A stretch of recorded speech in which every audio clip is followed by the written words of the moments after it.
back. I hope you had a great spring break. Now that we're back, we're gonna extend what we've learned about matter, and we're gonna focus on physical and chemical changes. So for each day of your science class, you're going to be given 2 videos to watch.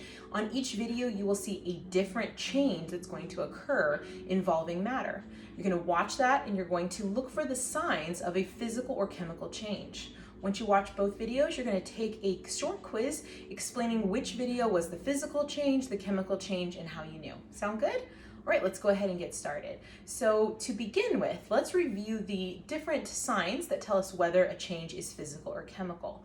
Remember that chemical changes often show some sort of new solid or liquid being created. So if something is created that was not there before, then you have a good sign that it may be a chemical change. Sometimes it's a new gas that's created. And so a lot of time what you'll see is fizzing that will happen or bubbling of some kind. If you see that, then that's a good sign that that's a chemical change because a new gas was created.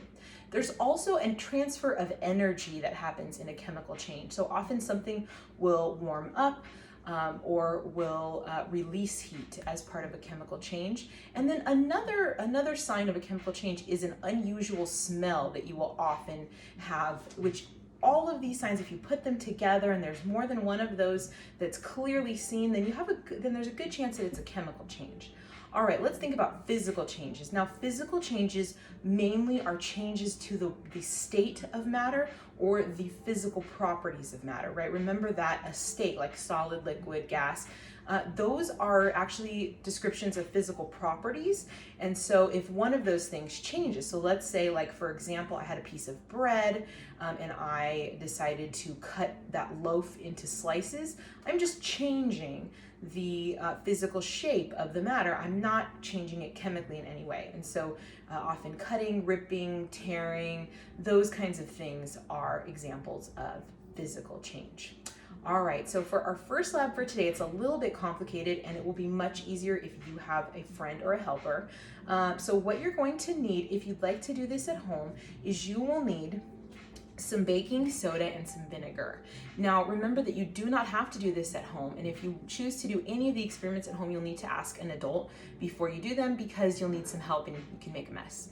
All right, so I'm gonna offer you 2 options in case you don't have one option and you'd like to still see what happens. So the first way that I'm gonna handle this is I'm gonna use a balloon, and I think you're gonna see why I'll use a balloon in just a moment, but what I'm gonna do is I'm gonna put some baking soda into this balloon, and then I'm also going to use a water bottle. This is an empty water bottle, and I'm going to put a little bit of vinegar in there.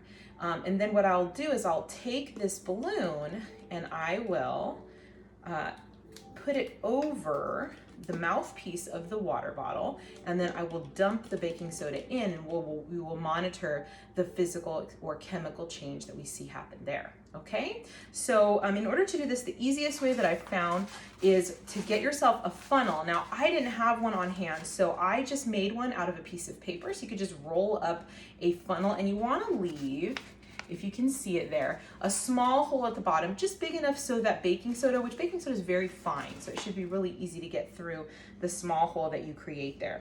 Okie dokie, so I'm gonna go ahead and begin by getting myself 1/4 of a cup of my vinegar here. So I have my little measuring cup.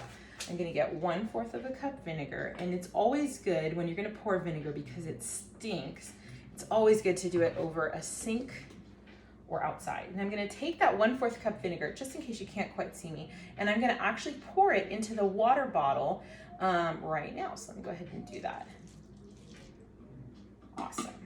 Okay, so now I have my 1/4 cup vinegar in my water bottle. The next thing that I'm gonna do is I'm going to put some baking soda in my balloon. Now this is the hardest part because it's often difficult to get it in there. So one of the things that I did to try to help me is I cut just the very tip off of the balloon so that it wasn't quite so difficult to work with.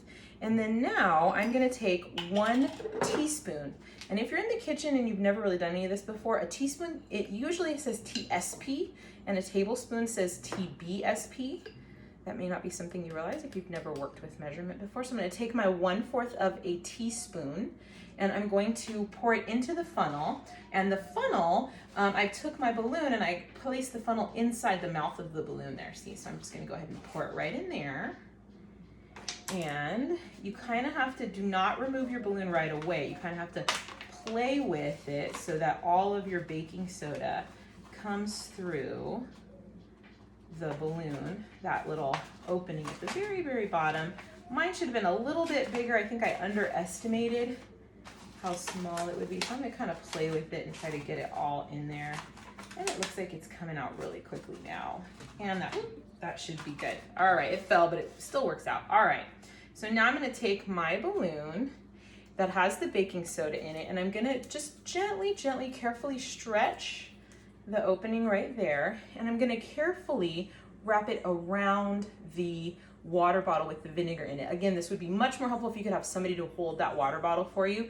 It'll make your life easier, but I'm gonna just attempt to do it on my own here.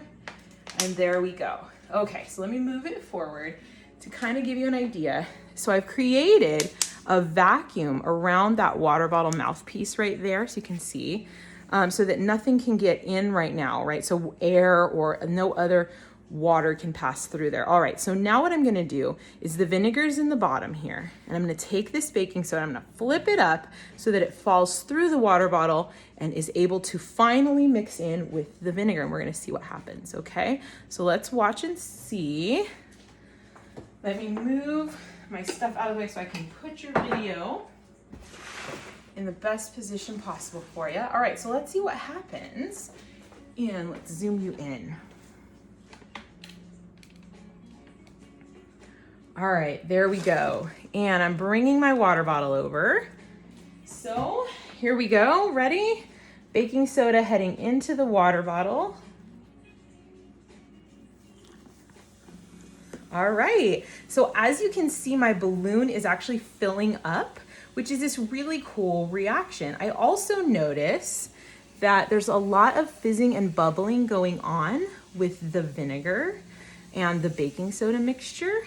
And so I'm really thinking, my questions for you as I think about this scientific experiment is, what is happening that's causing the balloon to fill up? What is the balloon filling with? And then what we've been talking about, is this an example of chemical and physical change? Actually, it is an example of one of them, but which one is it? Is it a chemical or a physical change? I bet you're curious about whether or not the balloon is gonna stay like that and for how long. So I'm gonna show you another way to do this experiment just in case you don't have a balloon in a water bottle, so that you can kind of see it as well. So let me kind of lift this up just a bit here. All right, so we'll leave that balloon kind of sitting off to the side so you guys can keep an eye on that. I'm gonna get some more baking soda and vinegar back on over here. And I'm gonna do basically the same thing. I'm gonna take my 1 teaspoon, TSP, and I am going to fill that with baking soda, but vinegar first. And I'm gonna take my 1/4 of a cup, and I'm going to fill it with vinegar. Remember, I told you it's always good to do it over the sink because this stuff smells. Although, to be honest with you, vinegar is a really great cleaning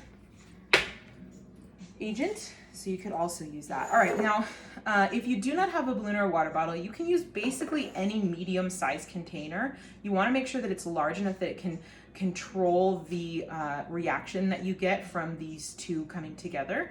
But other than that, anything that you can use is fine. I'm using a clear jar that I think I got off of a old spaghetti sauce container, mostly so that you guys can see what's happening. So I'm gonna pour in 1/4 of a cup vinegar, and I'm gonna grab my baking soda, and I'm gonna get about 1 teaspoon baking soda, and let's see what happens.